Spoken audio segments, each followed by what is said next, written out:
السلام عليكم. جيتكم بانجح وصفه تاع بسكوي رولي، وصفه بزاف شابه، تقدروا ديروها القهوه تاع العشيه ولا كيجوكم ضياف بزاف بنينه. هنا لاغوسات عندنا البيض، انا البيض استعملت 10، نتوما لا نقصتوا البلا نقصوا ديروا 8 ولا 6، نزيدوا عليه السكر حتى نتحصلوا على خليط ابيض. طلعوا الخليط غاية البيض يكون بحراره الغرفه، من بعد نبداو نزيدوا الزيت غير بشويه، ومن بعد نزيدوا النواشف نخلطوا غير بالسباتيل حتى نتحصلوا على هذا الخليط. نديروه في بلا ونديروه يطيب، نكونوا مسخنين الفور على 180 درجه يطيب مده 10 دقائق. بعد ما طاب البسكويت تاعي غادي نشوفوه لا طاب، ونجيبوه نحطوه فوق بابي كويسون مرشوش بالسكر كلاصي باش ما يلصق الناس، ومن بعد نحو هذاك البابي كويسون اللي طيبناه فيه، ومن بعد نخلوه يريح نلوه نخلوه يريح نص ساعه. هنا عندي الكريمه سائله، زدت لها الكريم فريش طلعتهم غاي وزدت عليهم شوكولا ذوبتها وخليتها تدفى وزدتها حتى نتحصل على كريمه تكون شابه وخفيفه.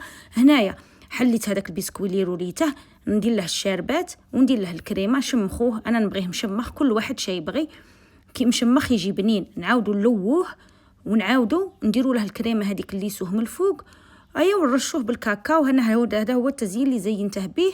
وتبغوا ديروا من بعد بلا بوش كي تقطعوه، ولا تبغوا ديروا غاناش، كل وحده والتزيين اللي تبغيه. كي نديروا له لا كريم ندخلوه الكونجيلاتور حتى يبرد غايه ونقطعوه.